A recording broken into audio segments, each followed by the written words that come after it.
Automophiliac, it's Sean P. here. So today's episode is going to be a little bit different because we're not going to be looking at an actual car. Instead, we're going to take a quick look into the history of a really cool intake and carb system that I didn't even really know existed until sometime about a month or so ago.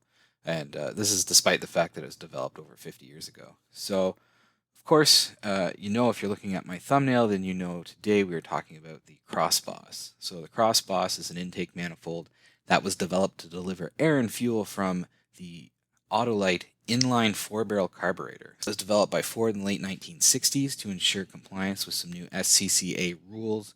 Prior to the rule change, basically the dual quad setup was the preferred choice for race cars since they allowed better air-fuel distribution to all 8 cylinders versus a single 4-barrel. And additionally, they allowed for a higher volume of air and fuel, which is basically needed at high RPM racing. So dual quads were unfortunately banned by the SCCA Trans Am series after the '69 season. So in order to best replicate the optimal air-fuel distribution that was made possible by a dual quad setup, Ford developed this inline carburetor. Interestingly, the term CrossBoss was actually first applied to a dual quad setup. So this intake featured 2 offset square bore mounts for dual Holley carburetors, and basically with each carburetor favoring one bank of the engine. And this intake was really wide and required a lot of specialized pieces like a special timing cover and other things to be installed properly.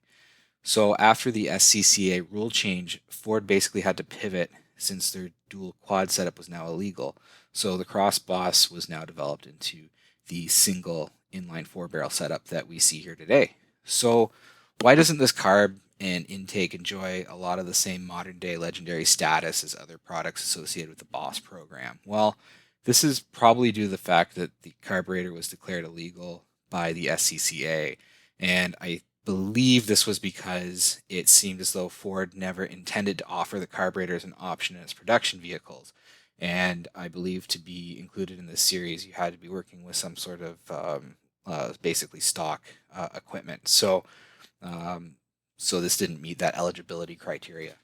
And the fact that this never made it into production vehicles makes a lot of sense because the carburetor has really large bores, which is good when you're running at high RPMs in a race setting because you get the high volume at a high velocity. Around town, the high volume, low velocity combo would make the carburetor and intake kind of a dog. So because of this, it never got to see any sanctioned racing duty. Which means basically after all that work, Ford had to settle for a single 4-barrel setup in a more traditional square bore Holley intake configuration, which was optimized for racing by Bud Moore in his mini plenum design. So what was Ford to do with this carburetor they'd worked so hard developing but ultimately couldn't use? The answer is not too much. There were options to purchase this carburetor and intake through the parts counter at local Ford dealerships, but not many people did since, as we discussed earlier, the setup was really optimized for race-only applications. So I was compelled to make a video about this carburetor and intake because it was pretty unusual. And I've been a fan of Mustang since I was a teenager, and I didn't know this induction setup existed until I saw one on a 1970 Boss 302 featured in the May 2021 issue of Hemmings Muscle Machine. So in addition to being unusual, it's pretty cool looking. I know right away when I saw it under the hood of the car in the magazine that I was looking at something special. And anytime you can make an amazing car like a Boss 302 seem even more amazing, then you know you've got something pretty legitimately cool on your hands. And also, when I went back to look up more information on the carb and the intake, there really wasn't much online that I could find. I couldn't really find any videos at all. So I'm hoping to make that by making a video about this, maybe somebody will notice it and then they'll run with it and they'll make an even better video and we can get some more information out there about this.